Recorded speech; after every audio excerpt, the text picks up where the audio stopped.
No nii, tere hommikut kõigile, kes on jõudnud, nendele ka, kes alles hingeldades jõuavad.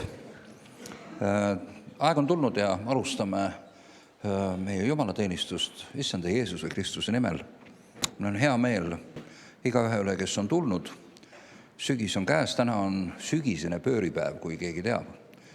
Ja täna on siis selline hämmastav päev, kus nii päev kui öö on täpselt ühepikkused. Ja nüüdsest alates hakkab öö olema üha pikem ja pikem päevast, kuni siis talvise pööripäevani, mis on siis 21-22 detsember. Nii et nüüd on algamas see pimedam aeg, valgem aeg on läbi saamas. Nagu te näete, temperatuur on ka äkki kukkunud. Suvi sai äkki ühe päevaga plõksti läbi, mõni päev tagasi oli veel täielik suvi, aga nüüd enam ei ole. Ja eks see niimoodi läheb. Aeg peabki niimoodi oma tsüklites käima. Aga täna on siis selline imeline päev, kiriku kalendri järgi on 18. pühapäev pärast nelipüha. Ja tänase päeva teema on kristlase vabadus. See ongi see võit, mis on võitnud ära maailma, meie usk.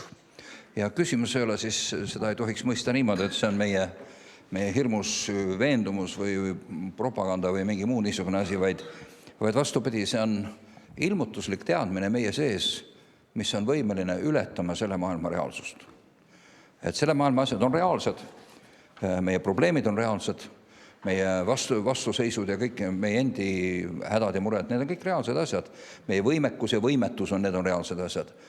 Aga kui Jumala sõna saab ilmutuslikuks teadmiseks sinu südames, kui see plahvatab sinu sees ja sa äkki mõistad, mis see on, mis ja kuidas, siis see annab sulle või Jumal räägib sinuga otse ja see sõna saab elavaks, siis see teeb sind võimeliseks ületama ja minema läbi ja muutma seda reaalsust, mis on.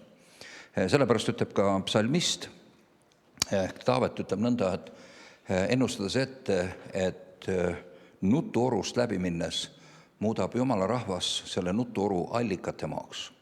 Et see, kus kõik halavad, nutavad ja hädatsevad, sellest läbi minna teised muudavad selle olukorra niimoodi, Jumal selle asja sees on võimeline transformeerima kogu seda reaalsust ja inimesi endid niimoodi, et see muutub hoopis värskenduse kohaks või jõusaamise kohaks.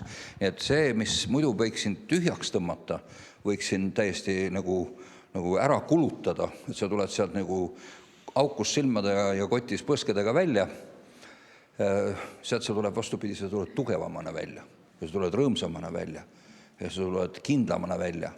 Et see on nagu väga-väga hämmastav, mida Jumala sõna inimesega niimoodi teeb. Ja teine kirjakoht tänaseks päevaks on Jeesus ütles variseridele, Markuse evangeeliumi 7. peatükis ja kirjatundjatele, kui osavasti te teete Jumala sõna või Jumala käsu või korralduse, algsõna on juhis tegelikult, kui osavasti te teete Jumala juhtnöörid siis tühjaks, et aga kindlustada oma pärimust. Et see on see, et asi on nii, nagu mina ütlen. Et mina ütlen, et see asi tähendab seda ja ma lihtsalt nagu inimlikult välistame kõik muud teised tõlgendused, mis meile ei sobi. Et me kipume looma oma reaalsust, mis meile on mugav ja sobiv. Me teeme seda märkamatult ja teeme üsna sageli, aga see ei ole midagi, mida me peaksime tegema. Enne kui me lähme Jumala sõna juurde, mis need kirjakohad, mis meile tänaseks on, tahaks öelda ühe toreda asja, et on ilmunud selline Uus testament koos mõnede Vanatestamendi prohvetitega. No see on terve piibel, jah? Ja ongi täiesti. Ma ei vaadanudki seda läbi, ongi täpselt Moosesest kuni ilmutuseni. Ja see on venekeelne, aga seal on välja toodud taga on need kirjakohad ja seletused, miks Jeesus on Messias. Et selline venekeelne asi maksab €1. Ja see on mõeldud spetsiaalselt juutidele.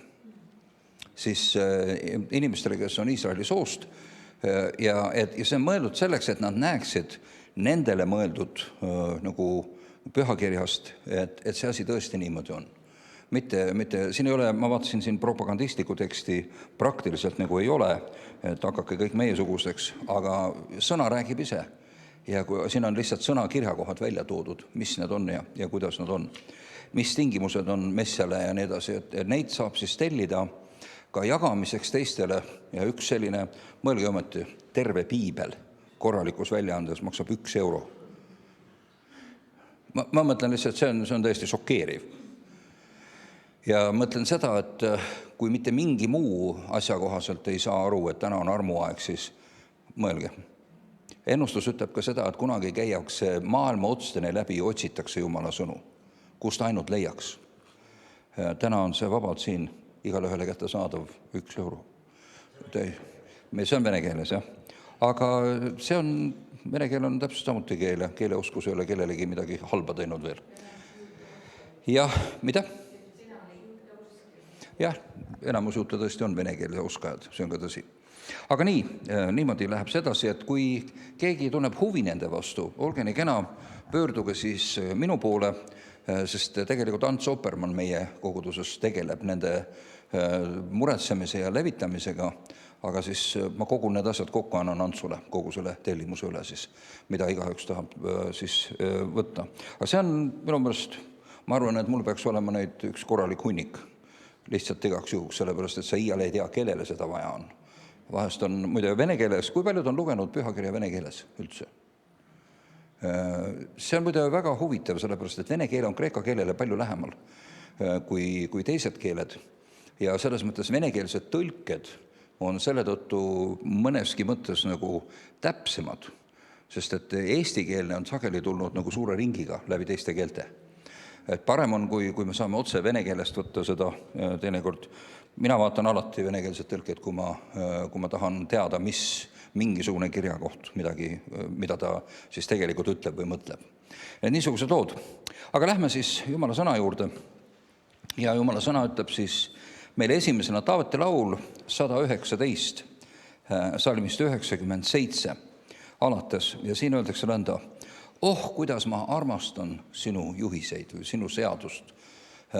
Inglisekeelne väljend on nii kaunist, ütleb oh, how I love your law. Kuidas ma armastan sinu seadust. Iga päev ma mõlgutan mõttes seda. Sinu käsud ja sinu korraldused teevad mind targemaks minu vaenlastest, sest nad on minu päralt või mulle kingitud igavesti. Ma olen saanud targemaks või mõistlikumaks kui kõik minu õpetajad, sest ma olen mõlgutanud mõttes sinu tunnistusi. Ma olen arukam kui vanad, sest ma panen tähele sinu korraldusi. Ma hoian oma jalad eemale kõigilt kurjadelt teedelt, et pidada sinu sõna. Ma ei tagane su seadustest, sest sina õpetad mind. Kui mahe on su ütlus minu suulaele, enam kui mesi mu suule, kui meeldiv on see. Su korraldustest olen ma saanud arukaks, sellepärast ma vihkan kõiki vale teeradu. Sinu sõna on mu jalale lambiks ja valguseks mu teerajal. Järgmine kirjakoht on Jesaja raamat, kohe päris esimene peatükk. Prohvet Jesaja raamat, kohe päris esimene peatükk. Ja siit läheb see lugu 10. salmist alates. See on siis manitsus tõsiseks patukahetsuseks. Kuulge issanda sõna, Soodoma pealikud, ja pange tähele meie Jumala õpetust, Gomorra rahvas. Milleks mulle teie tapaohvrite hulk? No, mis on meie tänased tapaohvrid? Me ju ohverdame ka Jumalale. Aga mida me ohverdame Uues Testamendis? Oma huulte vilja, ütleb piibel. No, milleks mulle teie tühised kaunid sõnad? Võiks siis täna öelda, eks ole? Milleks mulle teie tapaohvrite hulk? Ma olen küllastunud teie põletusohvrite jääradest ja nuumveiste rasvast. Härjavärsside, tallede, sikkude veri ei meeldi mulle. Kui te tulete vaatama mu palet, kes nõuab siis teilt minu õuede tallamist? Tähendab, kui te tulete minu juurde, siis ärge tehke nägu, et te tahate mulle tegelikult ligi pääseda, kui te tegelikult ei taha. Ärge tooge enam tühiseid ande, ohvrisuits on mulle vastumeelt. Noorkuu ja hingamispäev, koguduse kokkukutsumine. Ma ei salli nurjatust ja pühapidamist ühte aegu. noorkuu, siis kuu pühitsemine, kõik see on nagu rahvakalender ja selle pühad, mis on juudi kultuuris üsna olulise tähtsusega. Ja seda peetakse nagu väga, väga oluliseks. Aga Jumal ütleb, et teie traditsioonid ja teie arusaamine maailmast ja siis minu pühad ja minu korraldused ja te segate kokku selle kõik mingisuguseks supiks. Ja ütleb, et ma ei salli seda, kui te üheaegselt teete nii-öelda need on mulle, ma ei salli nurjatust ja pühapidamist ühtaegu. Ütleb, et see on tegelikult hoiatuseks kõigile kristlastele ka. Et siin ei ole midagi öelda. Mu hing vihkab teie noorkuid ja seatud pühi. Need on mulle koormaks. Ma olen tüdinud neid talumast. No, kõva sõna. Kui te käsi sirutate, peidan ma oma silmad teie eest. Kui te ka palju palvetate, ei kuule ma mitte. Sest teie käed on täis verd. Mis see veri on? Veri on siis see, et te olete põhjustanud seda, et inimesed hukkuvad. Reaalselt inimeste elud hävitatakse ühel või teisel viisil. Kas siis ebaõiglaste seaduste, ülekohtu või liigkasu võtmise või otsuste mõrvade läbi või ega inimese tapjad olnud üsna algusest peale. Ega meil on teinekord jäänud mulje, et meie riigis on siin kõik väga hästi ja kenasti. Meie riigis on nii-öelda õnnetusjuhtumite läbi olulisi inimesi väga tihti ära surnud. Meie riik ei erine kuigi palju kõigist muust maailmast. Nii et, mis ta ütleb, peske endid, puhastage endid, saatke oma tegude kurjus minu silmade eest, lakake paha tegemast, lakake kurja tegemast, õppige tegema head, nõudke õiglust, aidake rõhutut, mõistke vaeslapsele õigest kohut, lahendage lesknaiste kohtuasju, see tähendab, aidake neid, kes ennast ise aidata ei saa. Tehke seal, tulge seal vahele, kus inimesed vajavad. Ja ta ütleb edasi, tulge nüüd siis ja seletagem ise keskis, ütleb issand. Kuigi teie patud on helepunased, saavad need lumivalgeks, kuigi need on purpurpunased, saavad need villasarnaseks. Kui te tahate ja kuulate, siis te saate süüa maa parimat. Kui te võtate selle sõna südamesse, siis ma hoolitsen sellest, et teil läheb hästi. Aga kui te tõrgute ja panete vastu, siis sööb teid mõõk. Ja see kehtib täpselt samamoodi täna ka. Jah, issanda suu on kõnelnud, mis tähendab, et see ei ole inimeste väljamõeldis ja see ei ole ka inimeste tekst. Galaate kiri 5. peatükk, see on Uus Testament nüüd. Pauluse kiri Galaatia kogudusele, 5. peatükk, salm 22 alates. Ja siin öeldakse nõnda. Aga vaimuviljad on armastus, rõõm, rahu, pikkameelsus, lahkus, headus, ustavus või usk ka siin, tasadus, enesevalitsus. Millegi niisuguse vastu ei ole seadus või ei ole Jumala korraldus, ei mõista ühtegi neist asjadest hukka. Et nende asjade vastu ei ole Jumala juhised. Aga need, kes on Kristuse omad, on oma lihaliku loomuse risti löönud koos kõigi nende kirgede ja himudega. Kui me elame vaimus, siis käigem ka vaimus. Ärgem siis külastagem seda, vaid viigime püsivalt seal. Ärge olgem auahned, üksteise ärritajad ja üksteise kadestajad. Ja see tähendab, et kes on siin see kõige kõvem koer ja kes on see kõige tugevam ja kõige targem ja kõige ilusam ja kõige vaimulikum näiteks. Koguduses on väga tihti võistlus sellele, kes on kõige vaimulikum. Et see on täpselt samasugune oma saba tagaajamine või pissimisvõistlus, nagu väikesed poisid teevad, nagu kõik teised asjad. Et kasvagem selles mõttes ka suureks. Aga pange tähele, siin see tekst jätab eelmise asja ütlemata, siin on eelmine rida on ka väga oluline. Loeme korraks uuesti salmist 13 seda sama asja. 5. Teie vennad olete ju kutsutud vabaduseks, mis tähendab, et ei ole ahistatud igasuguste käskudega. Aga kuidas te vabadusest teed oskate valida? Ärge ainult tehke vabadusest õigustust lihalikule loomusele. Tähendab, et te võiksite elada nii, nagu kõik muud elukad elavad, vaid teenige üksteist armastuses. See tähendab, otsige teise kasu. Andke ennast selle teenistuse, et teistel läheks hästi. Siis Jumal hoolitseb sinu enda eest ka. Sest kogu seadus või kogu juhise, kogu sisaldub täielikult ühes lauses. Armastama ligimest nagu iseennast, mis tähendab hooli temast sügavalt. Väga-väga sügavalt. Kui te aga üksteisega purelete ja kisklete, ega koguduses ju sellist asja ei ole, on ju? Halleluuja. Et tegelikult ikka tuleb ette. ütleme eriti mõned kogudused, kus on vanemaid inimesi üsna palju, ikka väga pahaseks saadakse, kui mingisugune siilisoenguga nahkjakis tegelane tuleb ja võtab minu koha. Ehkki seal ei ole sinusugune nimesilti ja keegi ei ole pühitsenud seda sulle. Aga igal juhul nii on. Või siis see asi ei ole nii, nagu mulle meeldib. Et see on tegelikult tõsine teema. Kui te purelete, kisklete, siis vaadake, et üksteist hoopis alla ei neela. Mis tähendab, et ei tohi üksteisele elu teha nii jubedaks, et teine inimene ütleb, aitab, mul on selle kambaga kõik, ma rohkem siia oma nägu ei näita, oma jalga siia ei too. See on asi, mille eest tegelikult Jumal hoiab meid vastutavana. Ja tegelikult on see nagu hästi tõsine asi, et me peame, muidugi on piir, me ei saa lasta ennast ära kasutada, me ei saa lasta inimesi lihtsalt manipuleerida ennast lõpmatuseni. Ma tean, meil on ka inimesi olnud, kes ütlevad, aga sa pead mind armastama. Sest Piibel ütleb, et sa pead armastama mind. Mina võin sigatseda, kuidas tahan, aga sina pead mind armastama. Armastus võib omada erinevaid väljendeid, näiteks ka selliseid.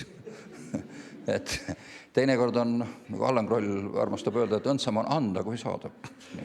Jah, nii on.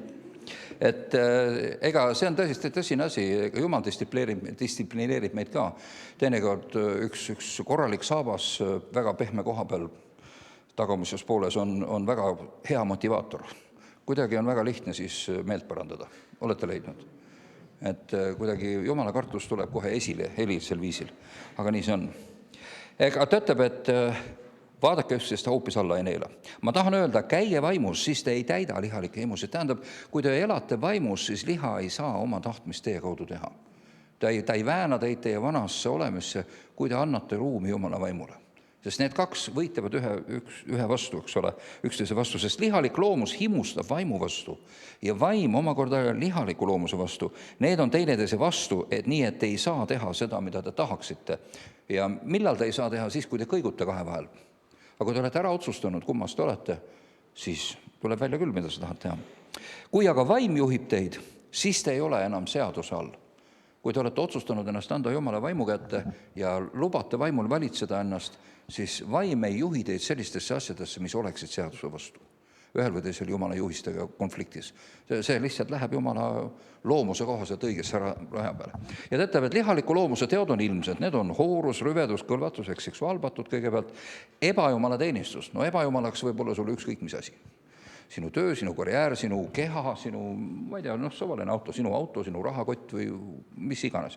Ühiskondlik lugupidamine ja staatus või see, et presidendi vastuvõtule kutsutakse või mul täitsa ükskõik, pole vahet.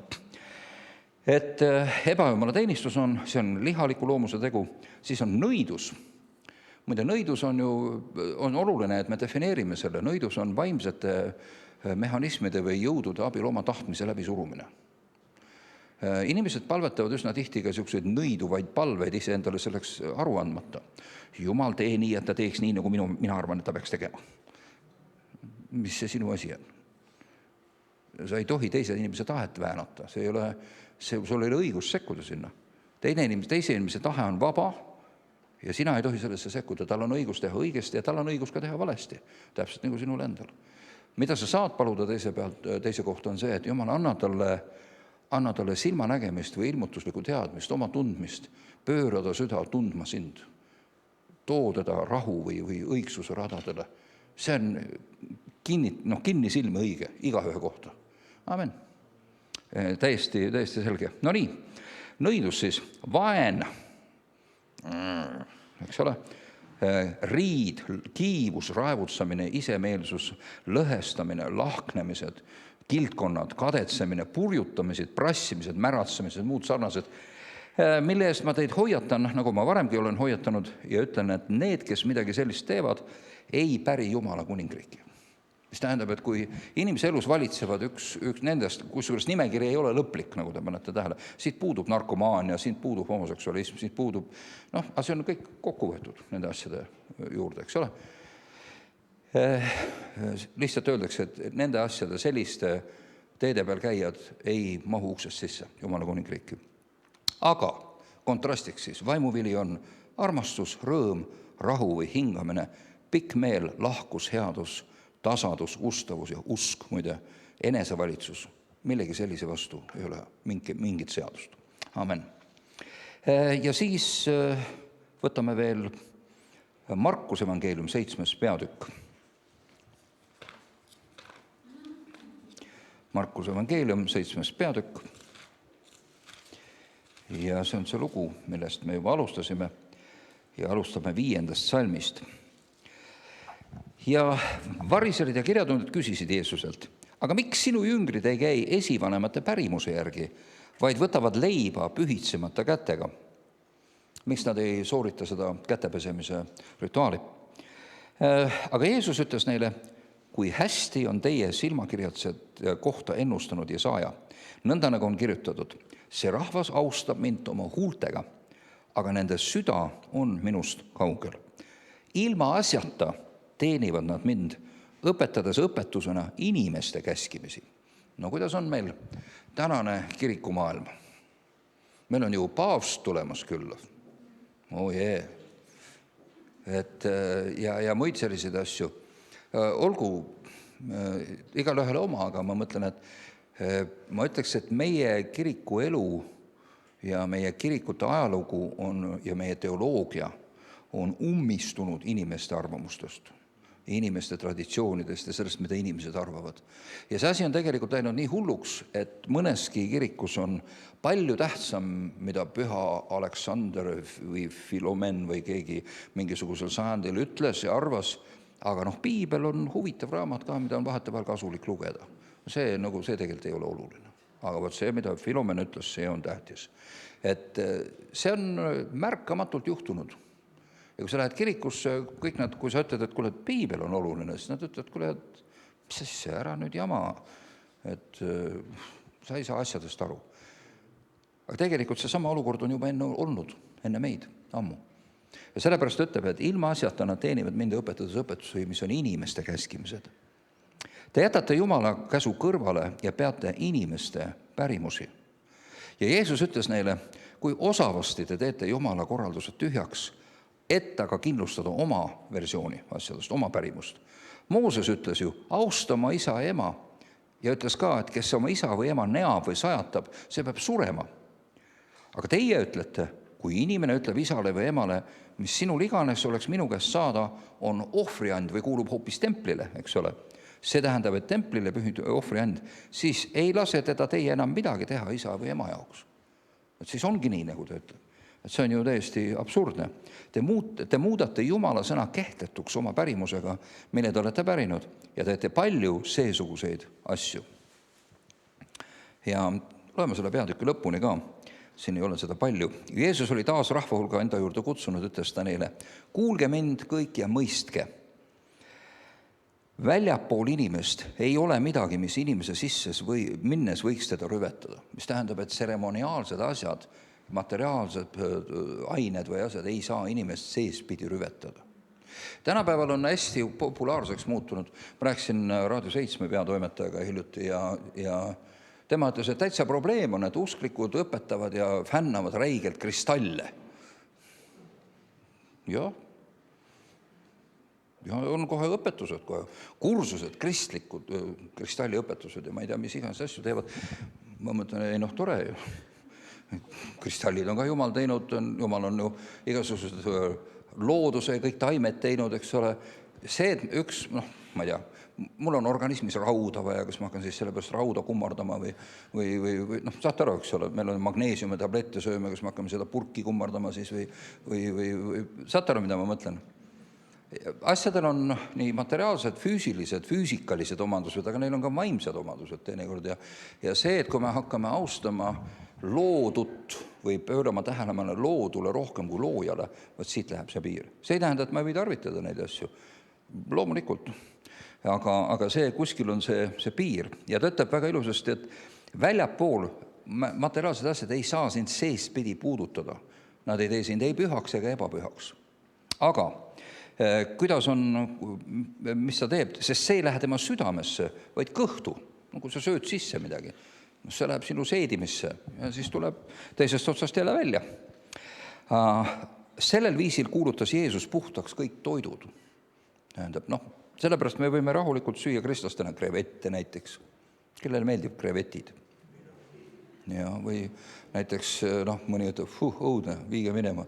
Või jõevähke püüda näiteks või kui sa lähed Hiinasse, siis sa võid süüa röstitud prussakaid näiteks ja igasuguseid muid toredaid asju.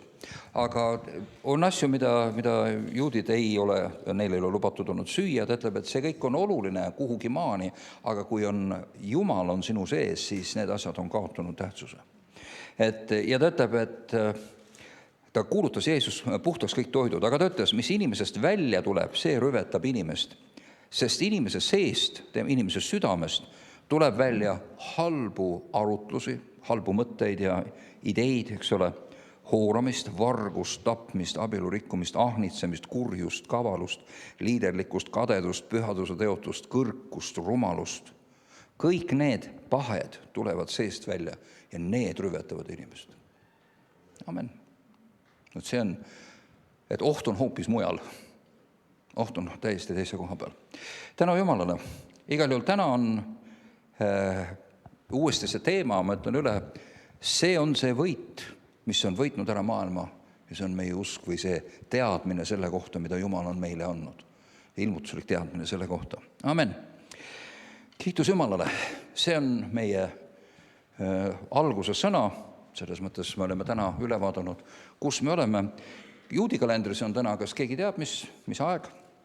Täna valmistutakse Lehtmaade pühaks ja Lehtmaade püha on millal? Teisipäeval. Ja see on siis see koht, mida tähistatakse Lehtmaade pühaga. See on ka tähtis. Kristlased maigutavad suud selle kohal, mis ei et mingi aeg tuleb onnis elada. On sul hea meel, et me praegu ei pea näiteks nädal aega onnis elama?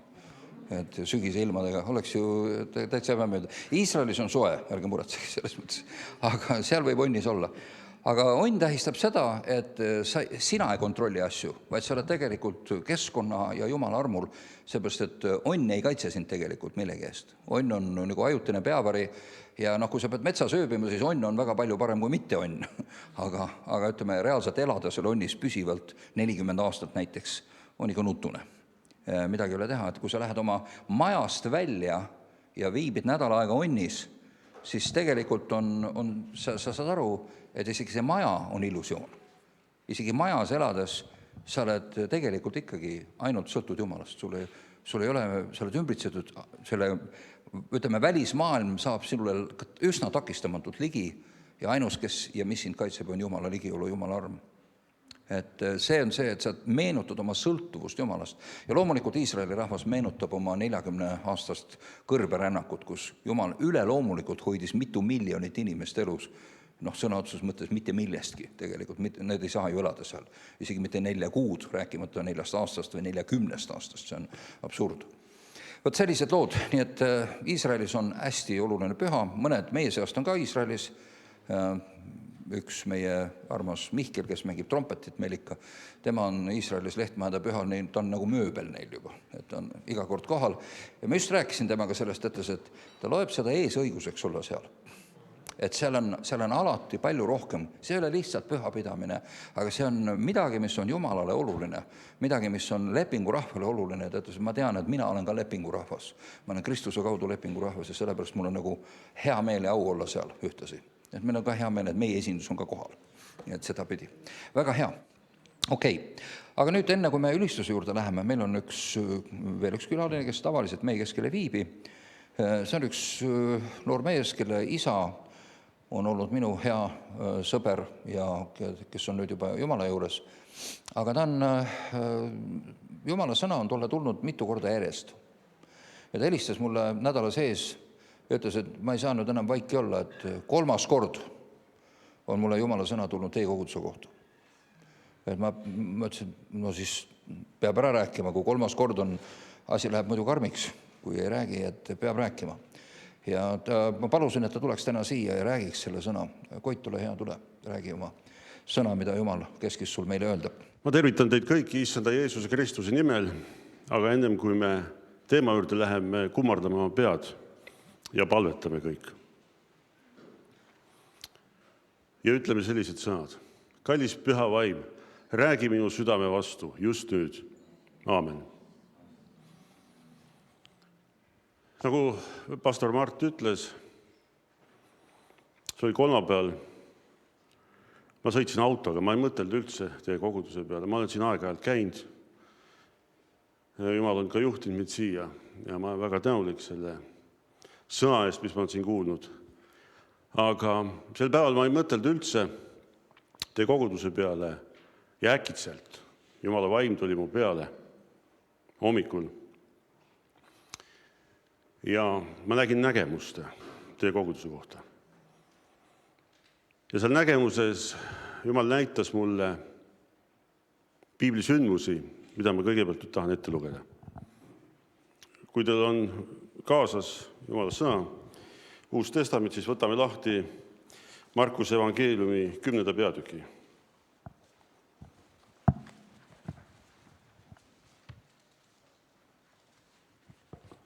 Ja alates salmist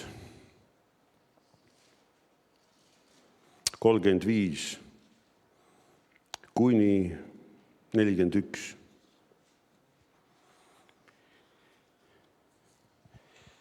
Siis tulid ta juurde mõlemad Sebeduse pojad, Jaakobus ja Johannes, ja ütlesid: õpetaja, me tahame, et sa meile teeksid, mida me sinult palume. Aga tema ütles neile: mida te tahate, et ma teile teeksin?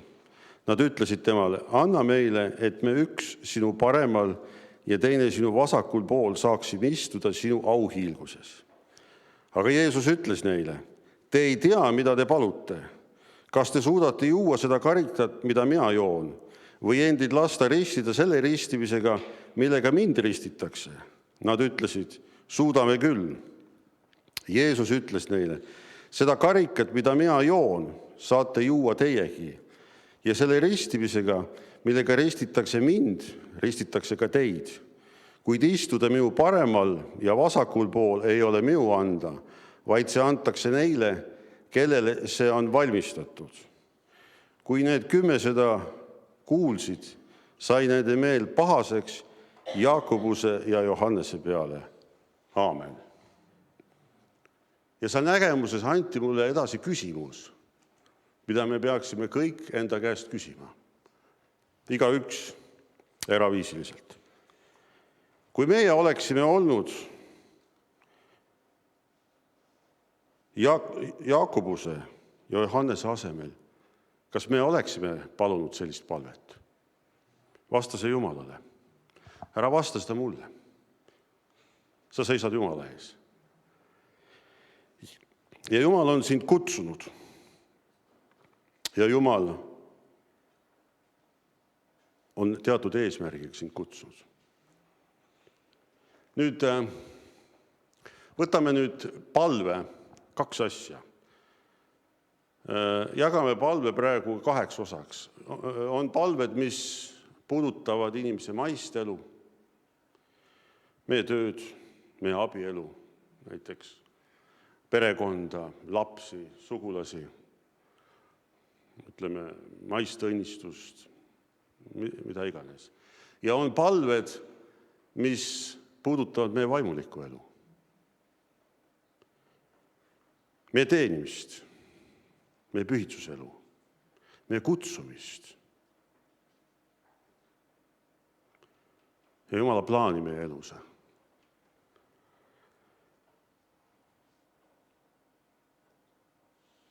Ja ma kogen sellist asja, et see teine palve, et see on olulisem küsida Jumala käest. Mul tuleb meelde olukord oma elust. Sellest on möödas üle 25 aasta. Ma olin töökohast siis ilma jäänud. Ja mõnikord, kui sa ei ole selle koha peal, kus Jumal tahab, et sa oleksid, Jumal võib su elule tõmmata käsipidurit. Jumal võib su elu peatada. Ja Jumal võib sind suunata sinna suunda, kuidas tema tahab. Ja nii tegigi Jumal minu elus. Ma ei olnud selle koha peal, ma olin seotud väga palju maiste asjadega. Kui ma olin 10-aastane, siis Issand kutsus mind enda juurde. Ja ma mäletan seda väga hästi, kui ma tunnistasin oma patud. ma palletasin Kesa Ilmariga koos, võib-olla mäletavad mõned teist. Ta on juba ka igavikus. Ja kui ma tunnistasin oma patud, ma tundsin, kuidas Jumala vägi tuli mu peale võimsalt. Ja see hämmastas mind. Ja ma hakkasin nutma siis. Ja pärast seda, iga kord, kui ma olen tundnud võidmist, mul tuleb pisarad silmi. Ja see on midagi erilist. Jumal on meid kõiki oma kutsumisega kutsunud. Oma plaaniga. Ja kui ma olin seal omaette toas ja mõistsin, et Jumal oli mu elu peatanud, et ma otsiksin tema palet, võtaksin aega tema jaoks. Ja siis mul oli aega. Mul ei olnud mingid otseseid maiseid kohustusi. Siis mul tuli meelde, et mul oli kodus, siis ma kuulasin, siis oli veel kassettmakid. Ja mul oli üks Niilo Ülivainio kassettlinte. Võib-olla keegi mäletab küll teda, et Niilo Ülivainio oli üks Jumala suuri kindraleid, ütleme niimoodi, Soome ärkamises, keda Jumal väga võimsalt kasutas, et päästa rahvas. Ja au Jumala selle eest. Ja tal oli üks väga hea jutluse Eeliast ja Elisast. Ja kui ma kuulasin seda, siis äkitselt ma kogesin, et Jumala auhiilgus on nagu mu toas. Jumala suurus on mu toas. Ja sel hetkel, kui sa oled selle koha peal, siis ma usun, me kõik mõistame siis, me oleme valmis mõistma, et kui sa midagi palud Jumala tahte kohaselt, see täitub. See on erakordne moment, seda võib-olla ei ole alati meie elus. Aga ma tahan veel meenutada, et ma ei olnud selle koha peal Jumala ees, kus ma pidin olema. Ja Jumal korrigeeris mind. Ja ma palvetasin ja palusin ühte suurt asja. See puudutas minu teenimist, minu kutsumist, minu igatsust, mis Jumal oli pannud südamesse. Ja hämmastav on see, Jumal võttis momentaalselt see palve vastu. Sest ma tundsin võidmist enda peale. Kuigi ma ei elanud sellist elu, mis oli Jumale meelepärane. Nii et ma tahan sind panna mõtlema selle üle, kui sa võib-olla ei ole Jumala plaanis ja kutsumises, millega ta on sind kutsunud. Võib-olla sa ei ole teada saanud seda tema käest. Võib-olla Jumalal on suurem plaan ja kutsumine sinu jaoks, kui sa oskad ette kujutada. Siis ma kutsun sind üles siiski paluma seda, sest Jumal on pannud selle su südamesse. Tema on algataja, tema on selle planeerija ja temast sa elad. Sellepärast, et kui me vaatame ja loeme seda teksti uuesti ühte kohta, siis näiteks salmis 41, kui need 10 seda kuulsid, sai nende meel pahaseks. Võib-olla kellelegi see ei meeldi. Sisuliselt, võib-olla kellelegi ei meeldi see palve, mida Jumal on pannud su südamesse. Ja see võib olla tõesti suur asi. See võib ületada sinu igasuguse ettekujutuse. Sellepärast need 2 jüngrid, mida nad palusid, see oli ikka tõesti suur asi. Jeesus ei ütelnud, et te ei saa seda. Vaid me näeme siit, et Jeesus ütles, et sellel on oma hind. Kui ka Jumal kutsub sind midagi tegema, see läheb sulle midagi maksma. See usk katsutakse läbi. Ma olen seda oma elus kogenud. Kuigi Jumal võtab palve vastu ja hakkab sind suunama selles osas. Nüüd on möödud juba 25 aastat. Ja nüüd viimastel aastatel ma olen kogenud, kus Jumal on hakanud mind tõmbama eriliselt selles suunas, mis tema on planeerinud. Ja Jumal vaatab meie kõigi peale. Jumal näeb meid kõiki. Jumalal on meie kõigiga oma lugu. Ja ühel päeval me kõik seisame tema ees. Ja me kõik anname aru temale. Ärge unustage, meil on tegemist suveräänse Jumalaga. Ja sellise Jumalaga, kelle eest põgeneb taevas ja maa. Elades siin maailmas on kerge seda unustada. Me oleme silmitsi paljude asjadega, me oleme silmitsi vaimsete jõududega. Ja meil on ka Jumala sõna. Ja Jumal on meid kutsunud. Sellepärast Mõtelgem selle peale, see oli konkreetne sõna, mis mulle anti. Ja see tuli mu peale äkitselt. Ma ei mõtelnudki üldse selle peale. Jumalal, ma usun, on suured plaanid selle kogudusega. Ja Jumal tahab oma au ilmutada. Ja selleks on tähtis, et meie teeksime need ususammud. Seda ootab Jumal meie käest. Amen. Mul on nüüd selline palle, et me tõuseme korra püsti ja palletame hetkeks. Kõik koos.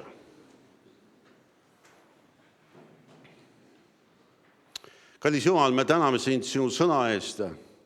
Sinu sõna on see, mis meid alati õpetab.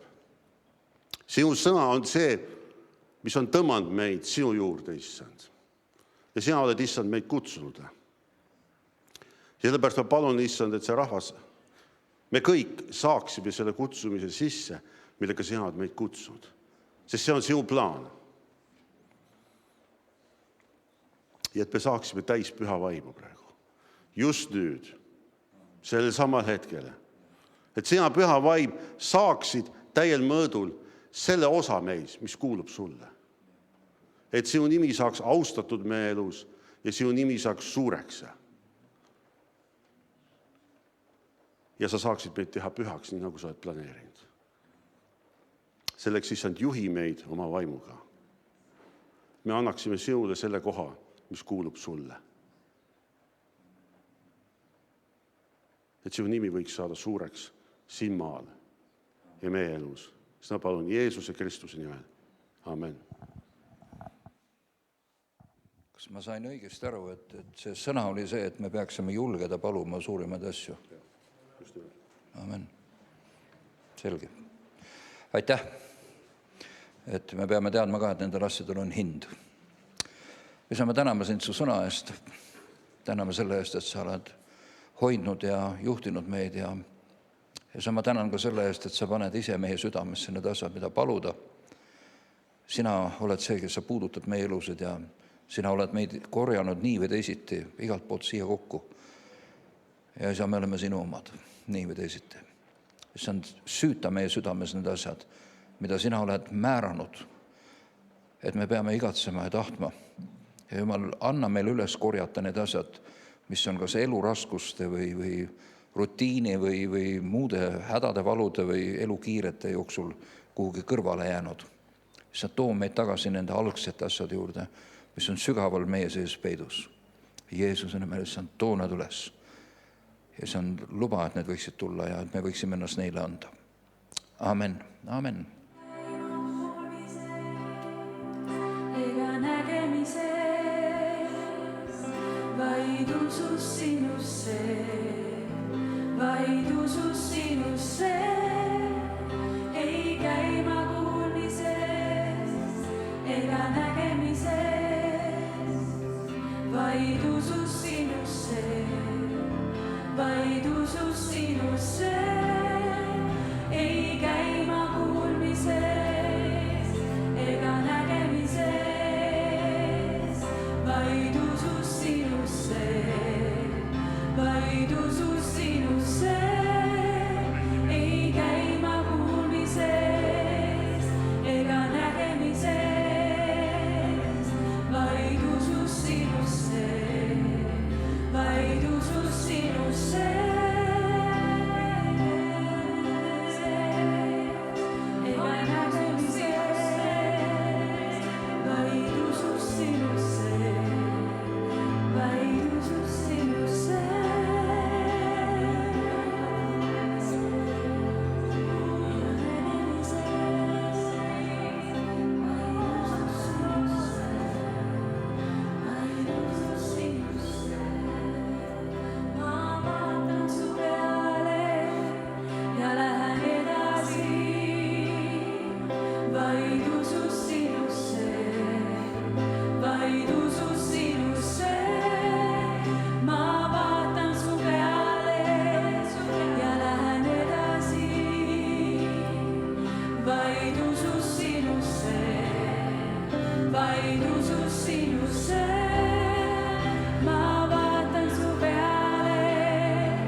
sulane ootab su häält.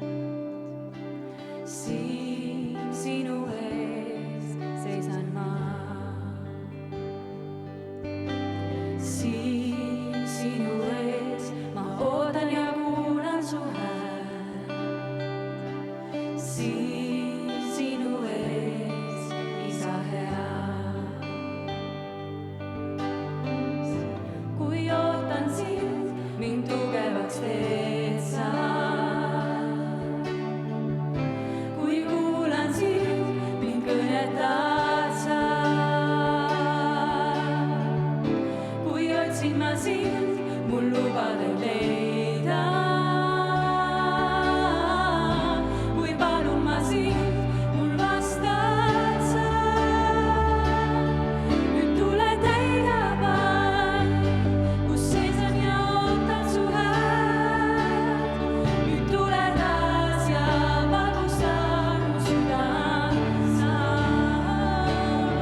Nüüd tule täida vaid, kus seisan ja ootan su häält. Mul rahu annad ja kätel kannad edasi sa.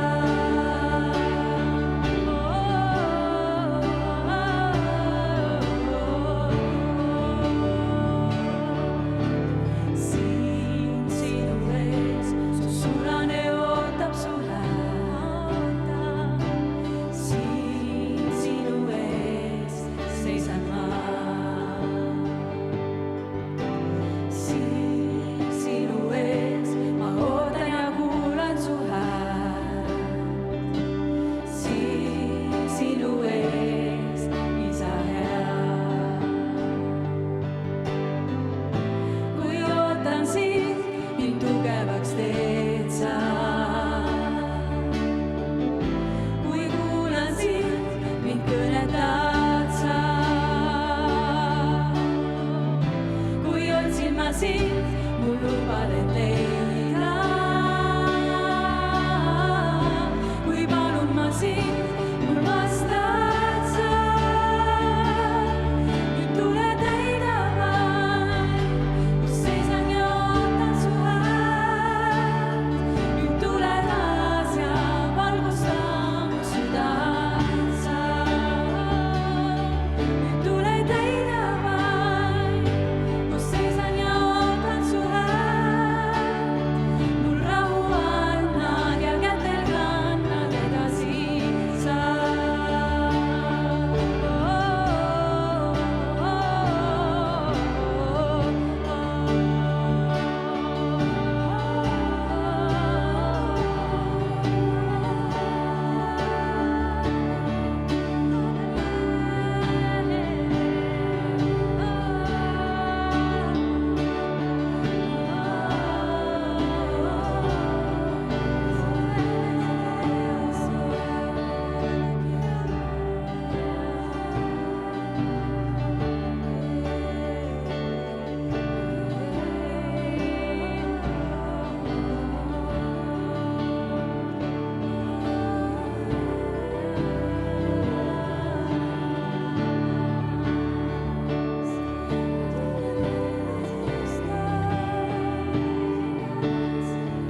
et tema täiuslik armastus võiks teha lõpuni oma töö meie sees. Võiks teha seda, mida meie mõistus ei mõista.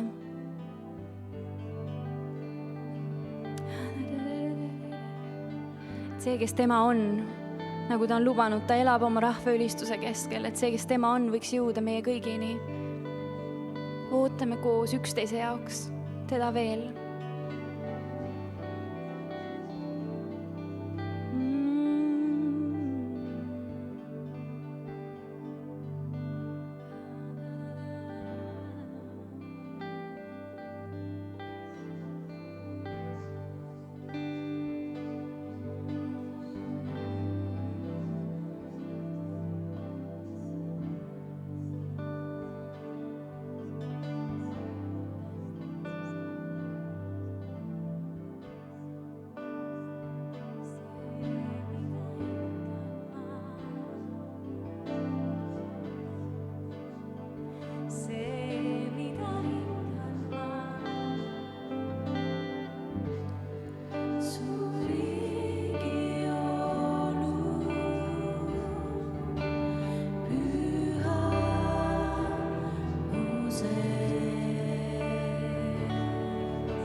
tänu sinu liigiolu eest, selle eest, et sinu au, sinu pühadus on see, mis meid muudab. Isa, luba, et see osaduses olemine sinu vaimuga võiks edasi minna läbi kogu selle päeva, läbi kogu selle nädala, kuni me jälle saame koos ühe ihuna tulla sinu trooni ette või isegi üksinda oma kambris. Isa, luba, et me võiksime käia sinu palge eest, sinu palge ette, Jumal, sellest kohtumisest kohtumisse. Isa, ja võia nüüd rääkija huuli ja võia kuulajate südameid, Isa, et sinu sõna võiks puhtalt läbi tulla, Isa. Tänu sulle selle eest, kes sa oled. Tänu, Jeesus. Amen. See teema, millest ma tahaks täna rääkida, on pühitsus. Ja see võib-olla alguses, kui ma küsisin Jumala käest, et mida ma peaksin jagama, ja siis Jumal ütles, et ma tahan, et sa räägid neile pühitsusest, siis minu esimene reaktsioon oli, mis asi see pühitsus on, nagu ma ei oleks elu sees kunagi varem sellest midagi kuulnud, aga see sõna ise võib tekitada sellist nagu kange kõhu ja mingi selline väga võõras või isegi ebameeldiv termin, mis nagu, mida see tähendab. Nii et ma loodan, et vähemalt mingil määral tänase koosoleku järgi see sõna, selle tähendus muutub ja et sellest võib saada midagi, mida te mõtlete, et pühitsus, et ma igatsen seda. See on midagi, mis muutub millekski, mida me näeme teistmoodi, mida me igatseme, sest et väga lühidalt öeldes, enne kui me hakkame vaatama Jumala sõna ja mida see räägib pühitsuse kohta, kõigepealt definitsioon, mis ma teile kõige algusesse tahaksin jätta, mis asi on pühitsus. Pühitsus on see, kui see, kes tema on, hakkab kuju võtma selle sees, kes meie oleme. Ja see on see, miks me seda igatseme ja see on see, miks see nii hea on ja see on, ma usun, sellepärast oluline ka, et me teame, mis on Jumala tahe meie jaoks, mida ta tahab meiega teha, mis on üks suur osa meie käimisest siin maa peal koos temaga. Ja vend, kes jagas enne sõna, ta mainis isegi seda vahepeal seda pühitsusprotsessi nagu oma jutus ja me võib-olla oleme tagaajus kusagil kuulnud sellest midagi, aga ma usun, et täna Jumal tahab nagu nii-öelda selle spotlighti panna selle prožektori sinna peale ja rääkida, mis on tema südames ja mida see tähendab meie jaoks. Nii et kõigepealt võtaksime lahti 1. Korintuse kirja 6. peatüki ja niikaua, kuni te seda otsite, siis ma lihtsalt sissejuhatuseks või taustaks ütlen nii palju, et 1. Korintuse kiri oli kirjutatud Pauluse poolt siis, kui ta oli Korintuse kogudusse, tähendab Korintuse linna rajanud koguduse ja Korintuse linn oli tollel ajal, see oli tolle aja New York, see oli tolle aja London, see oli kaubanduse keskpunkt, see oli tõeline meka, kus käisid läbi igasugused, nagu Martin ütles, kirjud ja sulelised igatepidi. Ja siis see oli üks koht, kuhu Püha Vaim saatis Pauluse ja Paulus veetis 1,5 aastat seal, rajades kogudust ja nüüd see kiri, see 1. Korintuse kiri, mis ta kirjutab, on Pauluse kiri sellele noorele kogudusele, mis on äsja loodud sellisesse väga turbulentsesse keskkonda ja üks asi, mida 1. Korintuse kiri väga selgeks teeb meile, on see, et me ei ole päästetud tegude, vaid usu kaudu. See on üks põhisõnumeid, et me ei teeni ära oma lunastust, vaid me oleme usu kaudu päästetud. Ja siin on ka see kuulus salm, kohe siin samas 6. peatükis isegi, et kõik on lubatud, aga kõigest ei ole kasu. Nii et Paulus räägib siin inimestele, kes elavad ühiskonnas, kus ma arvan, et on väga sarnane sellele ühiskonnale, kus meie praegu elame, kus räägitakse, et kõik ongi lubatud ja kõik see, mida sa tunned, see ongi õige ja kõigele peab voli andma. Ja siis Paulus üritab rääkida sellele noorele kogudusele Jumala sõna niimoodi, et see ei paneks neid religioossesse karpi, vaid see annaks neile pildi sellest, kes nemad Jumala omadena on. Ja te ei pea sinna pöörama, aga 1. Korintuse kohe 1. peatükis, 2. salmis kohe 1. lausena Paulus ütleb, et ta kirjutab selle kirja Korintuses olevale Jumala kogudusele Kristuses Jeesuses pühitsetuile, kutsutud pühadele ning kõigile neile, kes kõigis paigus appi hüüavad meie issanda Jeesuse Kristuse nime, kes on nende ja meie issand. Nii et see on meile täpselt samamoodi. Ja see salm, mida me 6. peatükis tahame vaadata, on 6. peatükk 11. salm. Ja me ei hakka tervet 6. peatükki vaatama, sest et ma usun, et Jumala tähelepanu on ühes teises kohas, aga 6. peatükk ja põhimõtteliselt selle kirja esimene ots räägibki sellest samast, millest meie täna juba oleme rääkinud ja see on see, et kui meie elus, kui meil on kõik lubatud, aga meie elus on teatud teod, mingid kõlvatud teod, siis meil see peab selge olema, et sellised inimesed ei pääse Jumala riiki. Nii et ta räägib siin mitu peatükki sellest, et mis on Jumala riigis nii-öelda eksisteerivad nähtused ja millised nähtused sinna ei sobi. Aga see 11. salm ütleb nii. Ja sellised olid mõned teiegi seast, mõned meiegi seast oleme need, kes on välja tulnud sellistest tegudest, mis ei ole sobilikud Jumala riiki. Ja siis ta ütleb, kui teie olete puhtaks pestud, te olete pühitsetud, te olete õigeks tehtud Issanda Jeesuse Kristuse nimes ja meie Jumala vaimus. Nüüd, mida see sõna, ja kui me räägime täna pühitsusest ja me usume, et Jumal tahab selle zoomi nagu väga selle koha peale täna panna, mida see sõna siin tähendab?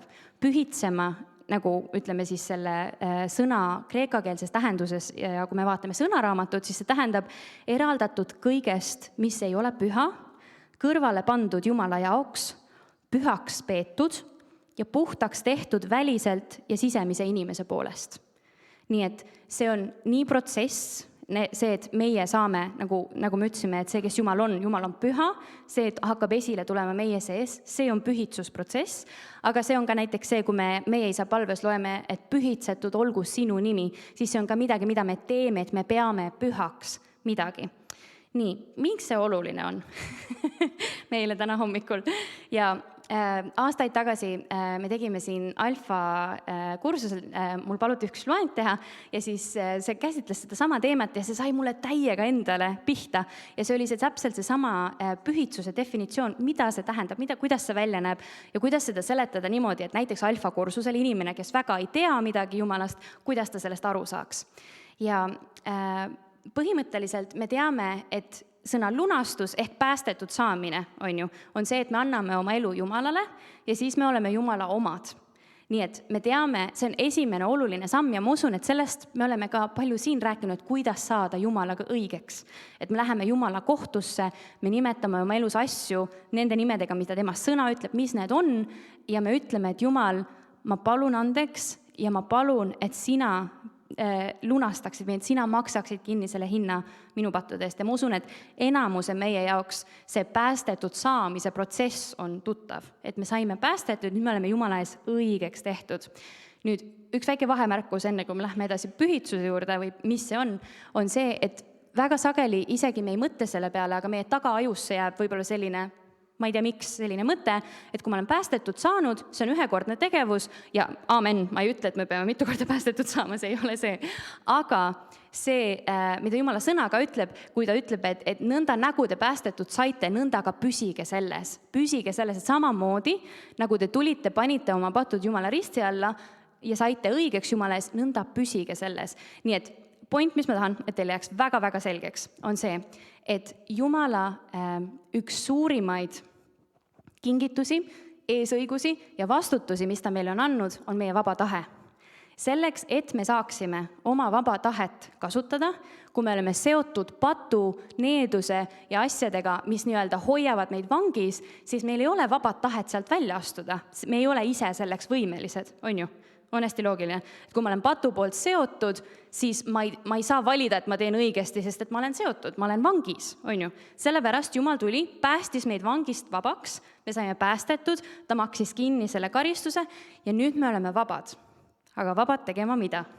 Me oleme vabad valima õigesti, jah, ja ma arvan, et see on väga suur osa, see, et me õpime valima seda, et me tahame sama, mida Jumal tahame, et me õpime valima õigesti, sest et see on meil võimalik. See on väga suur osa sellest, mida me siin maa peal üldse teeme, aga meil on võimalik ka valesti valida, on ju? Ja kui meil ei oleks võimalik valesti valida, siis see ei oleks tegelikult õiglane, siis ei oleks tegelikult vaba tahe. Nii et vaba tahte esimene alus on see, et sul peab olema võimalik valesti valida, täpselt nagu Adam ja Eva seda tegid, on ju. Nii et hästi kiiresti lihtsalt räägime üle, see on nii-öelda meie usuelu ABC, mis juhtub, kui sa oled päästetud ja sa valid valesti. Kellel seda juhtub? Mul juhtub kogu aeg. kogu aeg. Kas teadlikult või alateadlikult või kogemata või meelega ja paksult. Ikka juhtub. Ja õnneks Jumal on meile teinud varustuse selle jaoks. Täpselt nagu Johannes ütleb oma kirjas, siis kui ta on juba vana mees, ütleb, kallid lapsed, ärge tehke pattu. Aga kui te teete pattu, sest et ta teab, mis siis saab, kui me ka üritame mitte pattu teha, siis ta ütleb, et tulge ja tunnistage oma patud ja issand on ustav ja õiglane ja ta annab meile andeks. See on 1. Johannes 1:9. Ja see on see nii-öelda muster, mis meil tuleb meelde jätta, et kui me õpime käima selles Jumala vabaduses, milleks ta on meilt ostnud vabaks, kui me paneme põõsasse, siis esimene asi on see, et me ei jää põõsasse, vaid me astume tagasi selle vabaduse sisse sellega, et me lähme Jumala ette, me tunnistame oma patud, kui vaja, tunnistame üksteisele oma patud. Ma arvan, et püha vaim meie sees annab väga selgesti märku, et võib-olla sa ei pea kõiki oma pisipatte minema kellelegi inimesele tunnistama, aga mõned patud on nii kanged, et me ei saa neist üksi jagu. Nii et siis meil on vaja minna kellegi teise juurde ja öelda, et kuule, hoia mind sellega arvel ja kui midagi juhtub, siis ma tulen ja ütlen, aga mul on oluline, et ma oleksin selle õige koha peal. Vot, et me oleme õigeks tehtud Jumalaga. Nii, ja siit tulebki sisse pühitsus. Ja hästi hea kirjakoht, mis kirjeldab seda, mida Jeesus on meile teinud pühitsuse jaoks, te ei pea sinna keerama, aga kes soovib, võib, see on Hebrea 10. peatükis, 10. salm ja 14. salm, mis ütlevad nii. Selles samas tahtmises, see on siis Jumala tahtes, oleme meiegi pühitsetud Jeesuse Kristuse ihu ühekordse ja alatiseks ohverdamise läbi. Just. Me oleme pühitsetud Jeesuse Kristuse ihu ühekordse ja alaliseks ohverdamise läbi, sest ühe ainsa ohvriga on ta teinud pühitsetavad jäädavalt täiuslikuks. Nüüd see on see osa, mis on hästi oluline meil meelde ette ja see, mida ma ka seal alfa loengus kasutasin, oli, ma ei tea, kus see mõte mul tuli, see on niisugune pilt, et me astusime patust ellu ja nüüd kuigi meie ise ei ole veel üleni pühad, meie sees on see raihein ja see nisu kasvavad koos, meie oleme selle protsessi sees, et me õpime valima Jumala tahet, on ju?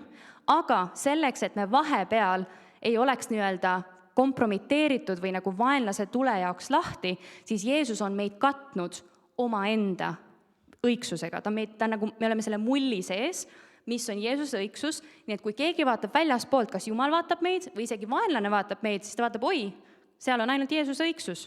Ja näiteks Jeesus ütleb Johannese 17. peatükis sedasama niimoodi, et Johannese 17.19 ütleb, et ja ma pühitsen ennast nende eest, et ka nemad oleksid pühitsetud tões. Nii et Jeesus on ennast, tema oli üleni püha, elas selle täiusliku elu, valis kõik asjad ainult õigesti, see, mida meie ei suuda teha, on ju. Ja siis ta ütleb, et nüüd mina tegin seda teie eest tegin selle ära ja nüüd teie astute selle sisse, et te olete nagu selle mulli sees.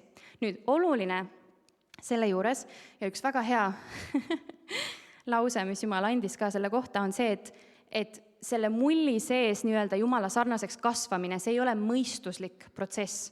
See tegelikult see sarnaneb väga palju sellele, et nagu on laps on ema üsas, on ju, ta on ka selle lootekoti sees, on ju, ta ei ole veel täiuslikult vormunud, ta alles vormub seal sees, aga ta on kaetud selle jumaliku varustusega, on ju. Nii et sellel ajal, kui me seal oleme, siis küsimus on, mis see meie asi siis on? Okei, me ei saa tegude kaudu õigeks, me teame, et see ei ole see, et ma nüüd teen kõike õigesti ja olen tubli, see ei ole see. Mis siis see meie osa on? Ja see on nii imeline ja ma loodan, et see on see pomm, mis teile täna alla pannakse. Et see, et meie muutume pühaks nii, nagu Jumal on püha, see pühitsuse protsess ei ole mõistuslik, vaid see on armastuses ärkamise ja kasvamise protsess. Kui me tuletame meelde, kui Jeesuselt küsiti, et mis on kõige olulisem käsk, mida pidada, mis see kõige olulisem on, ta ütles, armasta oma Jumalat, oma issandat kogu oma mõistusega, kogu oma hingega, kogu oma jõuga, kogu oma südamega, on ju? Kas sa saad käskida ennast armastama kedagi? Mina nüüd pean sind armastama ja ma pean sind armastama, see ei käi nii, on ju? See ei ole päris. Ma võin teeselda, et ma armastan kedagi, aga see ei ole päris. Kuidas sa päriselt kedagi armastama hakkad? Ja see on need asjad, millest me tahaks täna rääkida. Nii et see definitsioon. Ahah, jaa, et see pühitsuses kasvamine ei ole mõistuslik protsess, vaid see on armastuses ärkamise ja kasvamise protsess. Ja miks see on ärkamise protsess? Mulle meeldib see sõna sellepärast, et Jumala sõna ütleb meile, et meie armastame ainult tänu sellele, et tema on meid juba enne armastanud. Ja täpselt samamoodi, nagu me kuulsime esimest korda Jumala armastusest ja saime päästetud, meie vaim, meie sees ärkas ülesse. Ja see sama protsess, et me ärkame järjest rohkem Jumala armastuse jaoks, sest et see on suurim käsk, see on see põhiline asi, miks me oleme selles suhtes. No tähendab, seal on teisi külgi ka, aga täna on oluline see kõige suurem käsk armastada teda on siis, kui meie näeme, kuidas tema meid on armastanud, siis hakkame meiega teda armastama. Ja üks asi, mida nagu Jumal mulle väga välja tõi, oli see, et mida me täna saime nautida, on see, ja mida Jumala sõna ütleb, et ta elab oma rahva ülistuse keskel, on ju. Nii et üks hästi hea, väga oluline asi, mida meelde jätta ja teada, on see, et kui sul on vaja kiiresti Jumala ligiollu saada, siis sa tead, et Jumal elab oma rahva ülistuse keskel. Jumal ei ela oma täiusliku teoloogilise ilmutuse ja selle mõistmise keskel. Ta ei ela seal, ta elab oma rahva ülistuse keskel.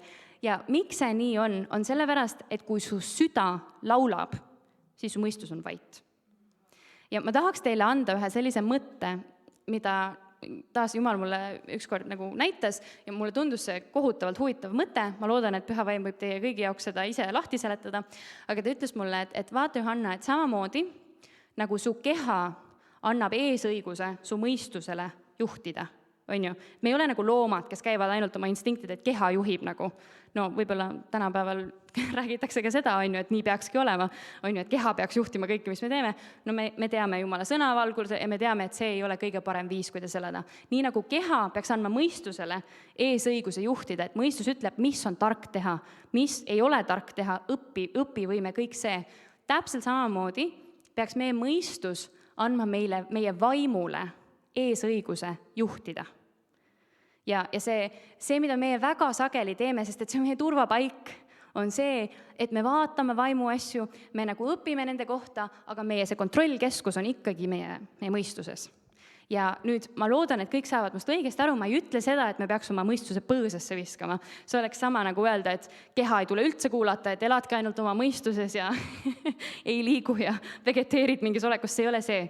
Täpselt samamoodi su mõistusel on funktsioon, su mõistus peab olema see, mis protsessib asju, mida sa saad oma vaimu kaudu, mis võrdleb asju, mis jätab meelde asju ja õpib täpselt samamoodi, aga see, kust juhtimine tuleb, see peaks olema su vaimu kaudu.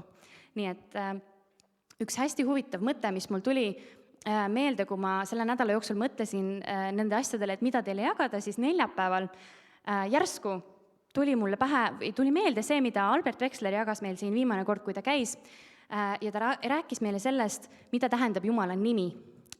See heebreakeelne nimi, mis anti Iisraeli rahvale, Jud, Hei, Vav, Hei, on ja meie eesti keeles ütleme Jahve, ja meie piiblisse on tõlgitud, et mina olen see, kes ma olen, on ju. Ja Albert, see, mis ta meile rääkis, oli see, et heebreakeeles tegelikult, mida see nimi tähendab, on see, et mina olen see, kelleks ma olen saamas. Nii et see on nagu tuleviku vorm, et ma ei ole see, kes ma olen, punkt olevikus, vaid mina olen see, kelleks ma olen saamas. Et see on nagu, see on nagu protsessi kirjeldus tegelikult. Ja mis on huvitav, ja mida ma ei teadnud sellel hetkel, oli see, et ma mõtlesin seda neljapäeval ja siis pärast Hanna, kel ütles mulle, et see sama kuupäev oli olnud Jumala nimepäev juudi kalendris. Siis ma olin kõik apikene.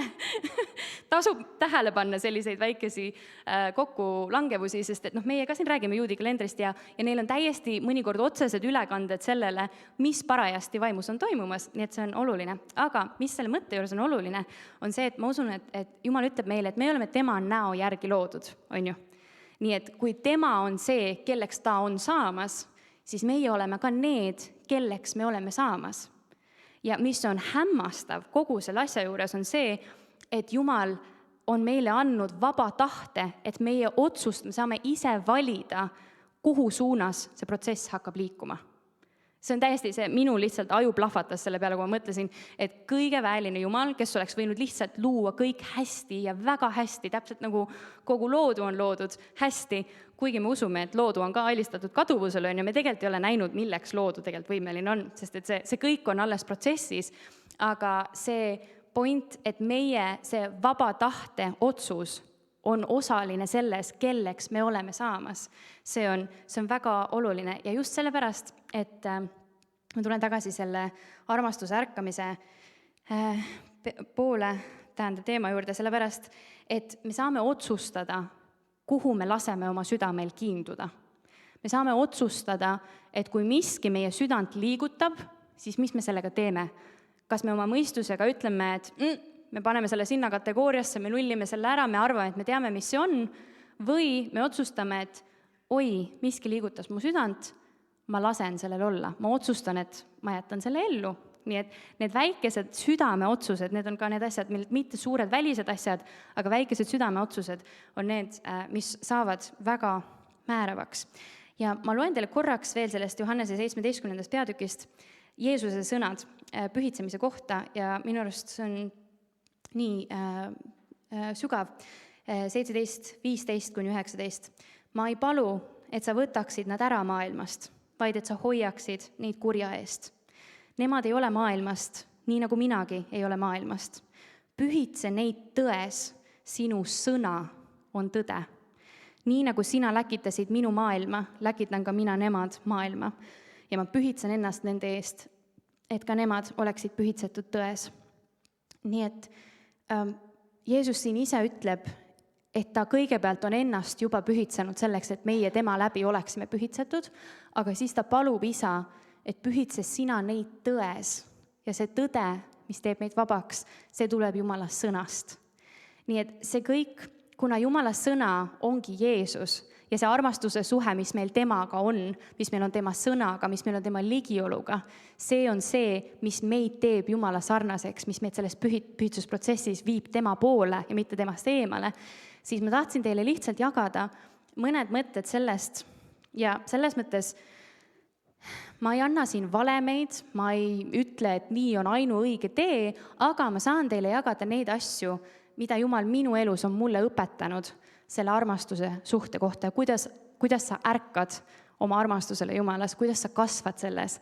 Üleelmine kolmapäev me rääkisime teenistusel sellest, et kuidas Jumal uuendab oma armastust meiega, kuidas tema on meie lepingu tagatis, kuidas see ei ole meie õlgadel hoida oma armastus Jumalaga värske ja mida iganes meile võib-olla maailmas räägitakse armastuse kohta, vaid Jumal on see, kes on nii palju rohkem huvitatud meie armastamisest, et ta jättis meile ühe väga hea pildi, ta ütles, kui sa kunagi kahtled selles, kui väga ma sind armastan, siis mõtle sellele, et mina tegin ennast täiesti lõpuni haavatavaks ja paljastasin oma armastuse siis, kui sina olid alles patune, kui sina alles naersid nende asjade üle, kes mina olin, sest et sa ei mõistnud neid.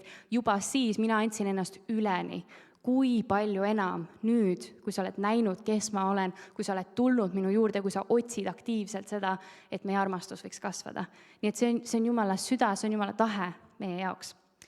Nii et kui me räägime sellest armastuse suhtes kasvamisest, siis nagu ma ütlesin, ma annan teile lihtsalt mõned sellised pildikesed oma elust, kuidas Jumal mind on õpetanud lihtsalt minema sügavale tema armastuses. Need on üsna isiklikud, nagu ma ütlesin, aga ma usun, et need võivad olla teile õnnistuseks. Ja võib-olla kõige esimene pildikene, katsun neid kähku rääkida, oli siis, kui ma olin umbes 13-aastane ja see oli esimene kord, kui ma mäletan, et ma teadlikult kuulsin Jumala häält. See oli olnud, sellele eelnes, no ma räägin algusest peale, ühesõnaga, kui ma olin 12 ja mõndasid lugusid ma olen rääkinud, vabandust, et korduvad, aga võib-olla kellelegi on uus. Nii et kui ma olin 12, siis ma teadsin, et ma pean otsustama, kas ma usun oma vanemate usku või ma otsustan ise päriselt, et ma usun, et Jumal on olemas, et ma ise teen selle valiku. Ja ma olen rääkinud seda juttu, et ma näen, et mu ema nägi, et mu sees selline nagu heitlus käib ja siis ta müksas niimoodi mu onu Marti, et kuule, vii Johanna jalutama. Ja siis mul oli, suur onu Mart kutsub mind jalutama, ja siis me Väänas läksime jalutama ja ma ei teadnud, mis ta siis mult küsib. Ja siis ühesõnaga, ta lihtsalt väga chillilt küsis mult, et et mis sa siis Jumalast mõtled ja siis ma ütlesin, et et ei, tegelikult mul on mõned küsimused. Et kui Jumal on hea, siis miks on maailmas nii palju kurjust ja nii edasi ja mis minu 12-aastases ajus olid sellised nagu errorid selle koha peal, et miks nii paljud head inimesed ei usu Jumalat ja nii edasi. Ja kui me olime sellest rääkinud, siis see oli esimene hetk, kus mina pidin otsustama ja ma otsustasin tegelikult mitte isegi nende argumentide põhjal, aga selle põhjal, keda ma nägin, et nii Mart oli, kui minu ema oli, kui need inimesed, keda ma nägin järgivat Jumalat, millised nad olid. Ja ma mõtlesin, et seal peab mingi päris iva olema, et oma teismelise ajuga ma otsustasin, ma annan sellele võimaluse. See oli esimene siuke otsuse koht. Siis kerime edasi, ma olin 13-aastane, ma olin kuskil suvelaagris, kuskil mäe külje peal ja ma mõtlesin oma peas mingile probleemile, siis oli niisugune sõbrannatamise probleem, et keegi ütles kellelegi midagi ja nii edasi. Ja ma mõtlesin, et ma pean kooli tagasi minema ja kuidas ma selle ikka lahendan ja teismeliste probleemid on ju. Ja siis ma mäletan, ma lihtsalt kuulsin oma peas seda mõtet, mis ütles, et aga mis siis, kui sa teeksid niimoodi? Ja siis ma olin mingi, kes seda ütles? Sest ma sain teadlikult aru, et mina ei mõelnud seda mõtet. Ja ma mäletan, et ma mõtlesin, oh no, ma kuulen hääli, või et ma olen lolliks läinud või see oli selles mõttes, see oli täiesti teadlik mõte, et ma teadsin, et ma pean nüüd otsustama, kas ma usun, et see oli Jumala hääl, või ma kirjutan selle sinna, et ma lihtsalt, ma ei tea, ma ise mõtlesin selle välja. Seda on nii lihtne teha, et igaks juhuks ma lihtsalt vaatan ise, kuidas tuttavat rada mööda saab edasi minna. Aga kui su süda otsib, kui su süda tahab minna sügavamale, siis need väiksed kohad, need on Jumalale nii kallihinnalised, kuidas ta püüab, ta meelitab sind sügavamale ja ta mõtleb, kallike, ainult palun, tule siit ja ta kingib sulle neid võimalusi. Nii et katsume oma silmad lahti hoida, meil on kõigil need kohad, kus ta tõmbab meid sügavamale. Ühesõnaga, ma otsustasin, et ma usun, et see on Jumala hääl, sealt hakkas minu käimine sellega, et ma hakkasin õppima ära tundma, mis on Jumala hääl, mis on minu enda mõtted, minu sisedialoog on ju, ja mis on vaenlase mõtted, mis võib-olla tahavad nagu rünnakuna pähe tulla, sest et neid võib igat sorti olla, neid mõtteid, mis sulle lihtsalt pähe tulevad, on ju. Pluss siis see, et sa toidad ennast Jumala sõnaga, et sa tead, milline Jumala hääl on, mida ta räägib ja mida ta ei räägi. Siis 3. pildikene oli siis, kui meil oli siin üks koosolek, kus oli üks hästi armas Soome naine Vapu, kes põles püha vaimu jaoks ja rääkis meile sellest, kuidas kui me veedame püha vaimuga koos aega, et siis meie elu muutub ja ma olin võib-olla 14, midagi sellist, 15. Ja ma mäletan, et ma mõtlesin, et ma nii igatsen seda, millest ta räägib. Mis ta siis ütles, et peaks tegema? Et peaks püha vaimuga aega veetma ja mingil ajal, siis kui keegi meid ei sega. Ma olin koolis käiv teismeline, mul olid päevad täiesti täis pukitud, ma mõtlesin, see aeg on ainult öösel. Nii et siis ma otsustasingi, et täiesti mõistuslikult kusjuures nädal aega järjest, ma iga öösel ärkan üles kell 3, lähen vannituppa ja ootan, kas ma kohtun püha vaimuga. Lihtsalt. Nii, ärkasin esimese päeva ülesse, läksin, istusin unisena maha, mitte midagi ei juhtunud. Teine ööga, mitte midagi ei juhtunud. 3. öö ma mõtlesin, nii, kui mitte midagi ei juhtunud, siis ma olen ikka täitsa lolliks läinud. 3. õhtul või öösel siis, mingisugune mul tekkis nagu siuke tunne, nagu keegi oleks veel selles vannitoas. Ma ei saanud mitte midagi eriti rohkem aru, aga ma sain aru, et keegi nagu vist on siin ja päris hea tunne on. Siis ma läksin magama. Järgmine õhtu, see tunne tuli tagasi, läks natuke suuremaks, ma sain aru, et see on nagu, ja siis seesama nagu see Jumala hääle mingisugune, ma olin õppinud seda natuke peilima, äkki see on nagu pühavaim ütleks, et ta armastab mind, sest et see tunne oli hästi kinnitav, hästi lohutav. Ja selles mõttes mulle sai väga selgeks see, kui pühavaim on kohal ja kui pühavaim ei ole kohal. Nii et ma hakkasin vaikselt lihtsalt õppima neid asju. Kõik need protsessid, millest ma teile räägin, need läks liikt edasi, need olid nagu radade algused, mis hakkasid süvenema, sest et ma otsustasin neid uurida ja taga ajada edasi. Kindlasti oli tagasilööke ka, aga ühesõnaga, siis mitu aastat ei juhtunud mitte midagi. Ma käisin kirikus, istusin, kasvasin Jumala sõnas, käisin keskkoolis, mõtlesin, et mu elu on nii igav. Aga tõesti, ei olnud mingit tulevärki või et kohe läks lahti, ma ei tea, mis asi, üldse ei olnud.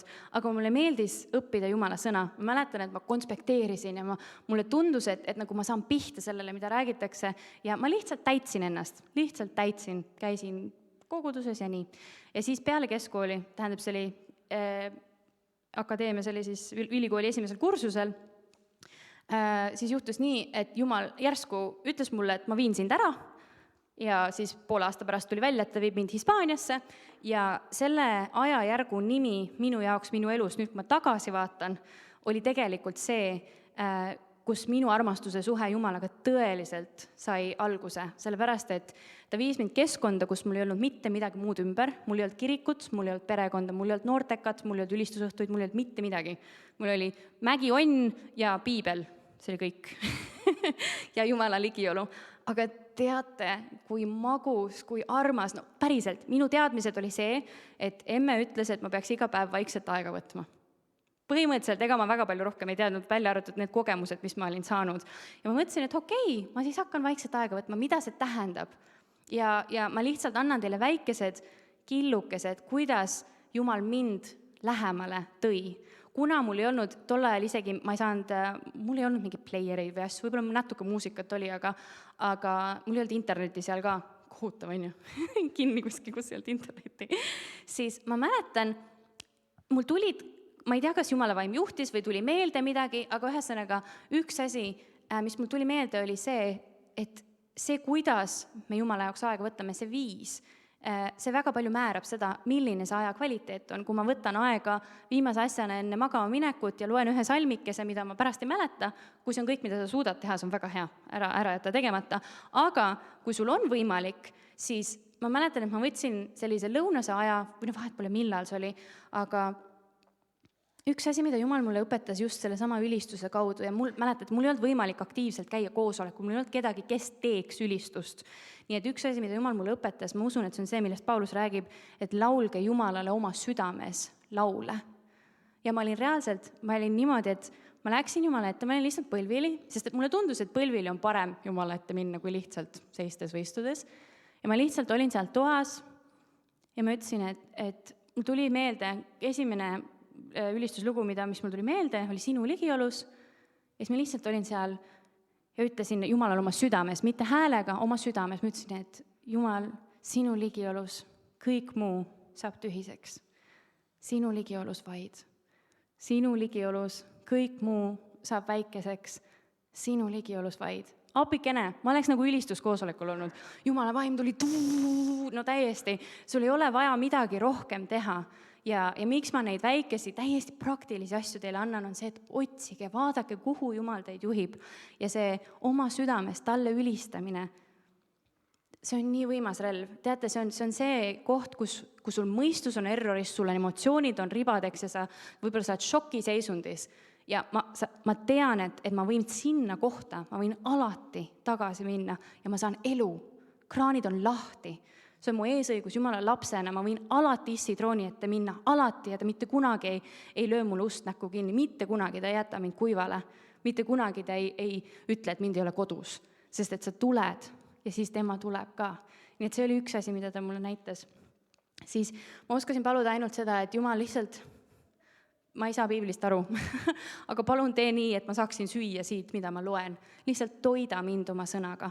Ja ma lihtsalt palvetasin seda enne, kui ma piiblit lugesin, ja ükskõik mida ma siis lugesin, mõni salm hakkas kõnetama, mõni salm hakkas avanema. Nii et need olid nagu sellised väikesed asjad ja ma mäletan, et need osadusajad, siis ma nagu avastasin, siit saab sisse ja siit saab sisse. Ja need läksid järjest magusamaks ja mõtlen, ma saan Jumalaga koos olla. Ja see oli tõesti, see oli nagu noore inimese kiindumine ja nagu armumine. Ma põhimõtteliselt armusin vist Jumalast ära. Ja siis ma mäletan, kui ühel sellisel ajal ma olin, nii hea on olla, siin Jumala ligiolus ja ülistame ja Jumala sõna. Ja siis Jumal järsku näitas mulle, et kuule, mäletad seda inimest, tuli selle inimese nimi meelde, tal on abielus probleeme praegu. Ma mingi, miks see mind puudutab? Ja siis ma ütlesin, et sa võiks palvetada selle eest. Siis ma okei, ma palvetan selle eest, läheb aega mööda, siis paar päeva hiljem tuletab Jumal uuesti seda meelde, siis ma umbes nädala aja jooksul palvetasin ja siis lõpuks Jumal ütles, et kuule, kirjuta talle, et sa oled lihtsalt palvetanud tema ja abielu eest. Ja siis inimene kirjutas mulle vastu, ta ütles, et ma lugesin su sõnumit, ma olin lillepoes ja ma lihtsalt purskasin nutma, sest et meil on nii raske olnud. Ja selles mõttes Jumal lihtsalt annab sulle väikest siseinfot nende jaoks, vaata, sest et sa oled tema südamele lähedal ja siis ta näitab sulle, kes ta südame peal on. Vaata, see minu laps, tema kannatab, temal on mingi puudus, mingi probleem. Üks asi on see, et sa saad ise meeletult julgustatud sellest, et sina saad kellegi teise jaoks Jumalalt midagi anda, aga teine asi, teate, ma olen haaranud sellest kinni ka mõnes mõttes nagu eluliinist just sellepärast, et mõnikord Jumal ütleb, et pane oma elu pausile. Lihtsalt ära mõtle kõigele, mis sina, mina, kõik, mis sinu elus toimub. Lihtsalt abtšur, paus ja nii, Jumal, ütle sina mulle, kelle eest ma palvetan, mida ma palvetan ja sa lihtsalt külvad teiste inimeste eludesse ja kusjuures see toob esile lahendused sinu enda elus. Sa järsku näed, et sa isegi ei tegelenud oma probleemidega ja järsku tulevad seal lahendused esile. Ja sina said olla pausil oma elu pealt, mis on väga äge, kui su elu on väga nõme mingil hetkel. Nii et jätke see meelde, see on väga-väga hea asi, mida teha. Pluss sa aitad teisi inimesi, halleluuja. Siis üks väga oluline asi, mis tõi täiesti muutuse minu ja Jumala suhtesse, oli see, kui ma hakkasin üles kirjutama neid sõnu, mida ma uskusin, et Jumal räägib mulle. Sest et nii kaua see oli alati olnud nagu mõttetasandil ja teate, kuidas see on, et sa kaalud läbi, et kas see oli Jumal, kas see ei olnud, kas see läheb piibliga kooskõla. Ma igaks juhuks ikkagi ei usu seda. Ja siis 95% kordadest see läheb igaks juhuks prügikasti. Nagu, aga tegelikult äkki see oli Jumala käest. Ja ma nägin, et kui ma hakkasin üles kirjutama neid asju, mida Jumal on andnud, siis ma saan võrrelda seda. Ma näen, kas sellest tekstist kumab vastu Jumala vaim või see on tulnud kusagilt emotsioonist või millestki muust, on ju. Ja mind nii julgustas see, kuidas, kui meil jagati siin üks pühapäev sellest, kuidas Lootuse külas inimesed saavad taastatud ja siis neile antakse ka esimese asjana, neil on palvepäevik. Pane sinna kirja see, mis Jumal sulle räägib. Ja siis ma mäletan, vend Märt jagas meile, et seal oli üks mees, kes oli hästi pahuks, siis ütles, et ta tahab ära minna ja siis ta oli küsinud, aga mis Jumal selle kohta ütleb? Siis ma ütlesin, et ma ei ole küsinud, sest ma tean, mis ta ütleb selle peale. Nii et selles mõttes see on nii hea viis. Meil ongi vaja jonnida oma jonnid Jumalaga välja, meil ongi vaja meil on vaja seda suhtlust, aga kui ei toimu mingit suhtlust, siis me olemegi üksinda ja see jälle, vesi jääb seisma, elu ei voola juurde. Siis sellest Hispaania imelisest ajast läks aeg edasi ja siis Jumal viis mind Iisraeli 8 aastaks ja see oli nii huvitav, ta ütles, et see aeg on meie nagu mesinädalate aeg. See on nüüd minu väga isiklik info, eks ole, ma ei tea, miks ma teile seda jagan, aga Jumal ütles, et minu ja Jumala vahel see aeg on nagu meie mesinädalad. Et see on nagu, kui meie armastus algas Hispaanias, siis meie mesinädalad olid Iisraelis. See oli väga imeline. Ja nüüd iga kord, kui ta mind sinna tagasi viib, siis mul on mingi, see on väga eriline minu jaoks. Aga mis seal juhtus? Esimene asi, kui ma sinna jõudsin, ma sain täiega sisse, nagu kõige hullem vaimulik rünnak, mis mul kunagi elus üldse oli olnud. Aga, ja ma olen sellest tunnistanud ja rääkinud, aga mis sellest rünnakust välja tuli, ja see rünnak nägi välja niimoodi, et täpselt nagu Jumala sõna ütleb, et pimeduse vürst võib ennast maskeerida valguse ingliks, on ju? Ja mulle tundus, et Jumala hääl, see viis, kuidas ma olin aastaid õppinud tema häält kuulma, hakkas mulle mingi täielikku jama rääkima. Ta ütles, et ma pean lahti ütlema oma musikaalsusest ja ma olen liiga kaua iseendale elanud ja nüüd ma pean surema iseendale, tagasi Eestisse minema ja koguduse rajama ja saate aru mingit sükest täielikku jura. Ja ma olin nii segaduses. Ja siis mul oli küll, Jeesus appi, mul on vaja mingit nagu käega katsutavat asja, millega sellele vastu seista. Ja siis mul tuli meelde, et okei, mingi sõjavarustus on kusagil siin piiblis on olemas.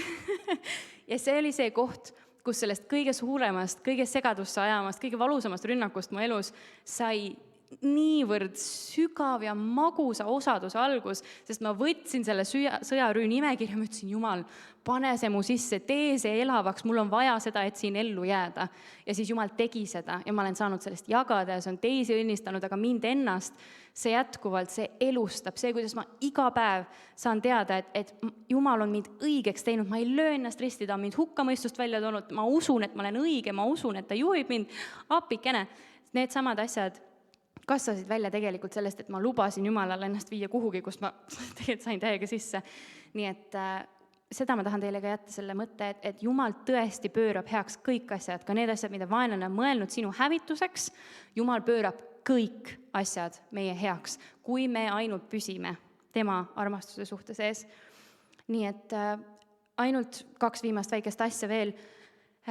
Üks armas vana naine Inglismaalt oli üks konverents ja tema sattus olema mu mentor ja ta ütles mulle lihtsalt, tead, kallikene, et kui mina olen Jeesusega koos, siis ma lihtsalt kujutan ette, et ta on siin minu kõrval, ja ma panen oma pea tema sülle või ma istun tema juures. Ja siis ma mõtlesin, et appi kui armas, ma ei ole kunagi seda niimoodi teinud, aga see, et sa kujutad ette, et sa oled Jeesuse ligiolus, teate, see on nii võimas. See on nii suur lohutus ja mina ei tea, kuidas see töötab. Ma tean, et Jumala vaim on kogu aeg meiega, aga see, kuidas ta võib kasutada ka meie emotsioone ja nagu seda emotsionaalset poolt selleks, et meid lohutada. Nii et see, et me kujutame ette, näiteks ma olen jalutamas käinud ja kui on olnud mingi probleem ja ma kujutan ette, et Jeesus on mu kõrval, ma tunnen, et ma nagu ma jalutaks Jeesusega. Äkki me ei räägigi mitte midagi, aga ta on siin samas ja ma tean, et ta sõna tegelikult ütleb, et ta ongi. Ja siis ükskord juhtus nii, me olime ühes laagris, ratsalaager oli esimest korda elus, me tegime seda, see oli nii raske, mina olin selle juht, kõik oli täiesti pahupidi, lapsed ja hobused ja appikene, seal oli nii palju ohte ja ma ärkasin iga hommik varem ja käisin jalutamas mööda neid teid seal ja siis üks hommik ma jalutan ja ma saan südameataki, sest et ma saan järsku aru, et Jeesus seisab mu kõrval, ma ei suutnud, mul ei ühtegi sõna suust välja ja nagu see ei olnud see, et ma seda ette kujutasin, vaid see oli nagu reaalselt Jeesus lihtsalt ilmus välja sinna. Ma ei näinud teda, aga saad aru, su iga keharakk hüüab püha, püha, püha, püha, see on nagu mingi täielik. Ja nagu lihtsalt sellest ligiolus olemisest, sellest tuleb nii palju. Ja viimane väike asi, mis ma teile jätan nende praktiliste asjadena, on just see, et ma olen kuulnud palju inimestest, kes ütlevad, et Jumal räägib nende unenägude kaudu ja mina ei ole väga suur unenägude nägija, võib-olla ühe olen näinud kunagi, aga ma olen tavaliselt, et kui ma jään magama, siis ma magan, seal ei juhtu nagu eriti midagi. Ja siis, aga siis ma kuulsin, et üks pastor ütles, et aga teate, et te võite lihtsalt nagu öelda pühale vaimule, et ma annan sulle loa, et minu ööd on sinu käes. Ja siis ma lihtsalt ütlesin, et jah, et kallis püha vaim, et ma tahaks, et see oleks nii. Et sellel ajal, kui mina magan, sul on vaba voli teha seda, mida sina tahad.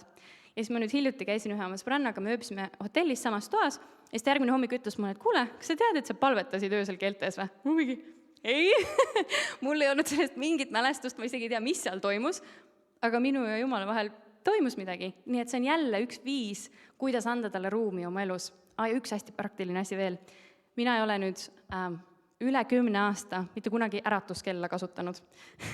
See läheb võib-olla mõne inimese jaoks sinna imelikku rubriiki, aga päriselt, see ei ole nagu seadus nagu kuskile, ma ei tea, mingi raamatusse kirjutatud, et nii peab, aga minu jaoks on harjutus, et iga õhtu, kui ma magama lähen, ma ütlen lihtsalt pühale vaimule, et sina tead, millal ma pean üles ärkama, ma usaldan, et sa mind äratad. Isegi kui mul on vaja kell 4 hommikul lennuki peale jõuda, mida juhtub päris tihti muuses, mitte kunagi ta ei ole mind mitte üles äratanud, isegi kui ma olen rampväsinud ja see on lihtsalt selline usalduse harjutus, et viimase asjana, et okei, ma jään magama teades, et ma olen täiesti sinu kätes ja sina hoolitsed mu eest. Nii et need sellised väikesed pildikesed teile sellest, kuidas selles armastuse suhtes edasi kasvada, ma usun, ja loodan, et see on teid nagu virgutanud. Ja ma rohkem ei tahagi võib-olla rääkida kui seda, et tõesti, see jääb meil mõnikord nagu tähelepanuta see, et Jumal ütles, et kõige olulisem, kõige suurem käsk on armastada teda oma mõistuse. Kuidas näiteks me armastame Jumalat oma mõistusega? Kui ma mõtlesin selle peale täna hommikul, siis mulle tundus, et Jumal näitas, et see on see sama asi, et kui midagi juhtub, et siis sa ei tõmba oma mõistust välja oma suhtest Jumalaga. Sest et mida me sageli tahame teha, on see, et me üritame Jumala häält kuulata, me järgime teda, midagi juhtub, mis ei ole loogiline, siis me tõmbame pidurit ja nagu astume sellest välja ja siis hakkame ise seda nagu arutama, et okei, aga see ei olnud ja mis mulle tundub, et Jumal tahab öelda, on see, et ära tõmba mind valemist välja, ära astu välja ka oma mõistusega, oma armastuse suhtest minuga. Et ära tõmba seda lahutust, vaid räägi minuga, küsi minu käest, miks ei ole loogiline, küsi, mida mina ütlen, otsi, kuula, küsi sõna, äkki keegi teine palvetab, äkki keegi teine, aga mina ise räägin ka. Nii et see, et me oma mõistuse tasandil ei astu välja sellest, kus me Jumala suhtes oleme, et see armastuse suhe on tõesti esimene. Ma loodan, et see ilmutus saab teile jätkuvalt lahti pakitud. Nii et amen. Tänu Jumalale. Minu meelest on Jumal meile terve tänase koosoleku rääkinud algusest saadik ja ei ole mina neid kirjakohti valinud täna, ega ei ole midagi, nii et, aga sõnum on hästi selge, mulle on räigelt meeldib see definitsioon. Ärka armastusele oma südames. Vau. See on teinekord keeruline ja selleks on vaja hulk prahti eemale lükata või arusaamasid ja hirmu ja ma ei tea, mida kõike. Aga see on võimalik. See on võimalik, sest lõpuks püsima jääb see, mis on armastus. Muud asjad hajuvad ära. Mina mäletan, ma kunagi autos taipasin seda sõites. Ma olin ühelt koosolekult tulemas ja teisele minemas. Kuulasin Stingi, kes ei ole üleüldse väga vaimulik, aga vahest on ka. Ja äkki Jumala vaim lihtsalt ütles mulle. Ma mõistsin täpselt seda samas ja ma hakkasin palvetama ja ma ütlesin, Jumal, ma ei taha sinu jaoks tegelikult mitte midagi rohkem teha, kui ainult neid asju, mis tulevad armastusest. Et see kõik muu rabelimine on tühi. Ja see tegelikult niimoodi ka on. Meil on nii palju mõelda, et täna ülejäänud ahe võiks lihtsalt mõtiskleda. Sind vajan ma ja kallimaks sind pean, kui öeldud saad. Ma igatsen nii su järele, sind vajan ma, sind vajan ma. Eesest rohkem veel, sind vajan ma ja kallimaks sind pean, kui öeldud saad. Ma igatsen nii su järele, sind vajan ma rohkem kui kõige muud, rohkem kui laulud, rohkem kui õnne suud, mis siia tulla võiks, su lähedal viibin ma ja tahan sul kuuluda, sest kõik endine on möödas ja kõik on uus. Rohma, Eesest rohkem veel, sind vajan ma ja kallimaks sind pean, kui öeldud saad. Ma igatsen nii su järele, sind vajan ma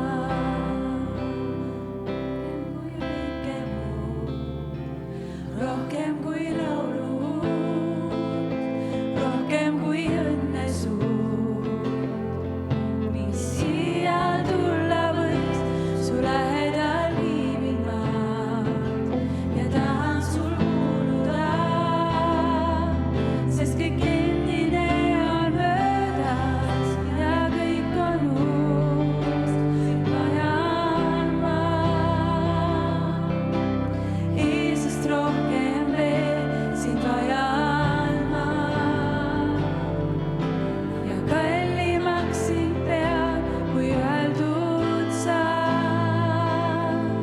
Ma igatsen nii su järele, sind vajan ma. Aga paneme ka oma muud mured ja asjad Jumala ette. Isa, sina tead neid kõiki asju. Jumal, me tõstame Kristiina ja selle väikse poisi või lapse sinu ette. Isa, me lihtsalt seome kogu vaenlase väe. Ja Jumal, me ütleme, kadugu see häving sealt, lõppegu see ära.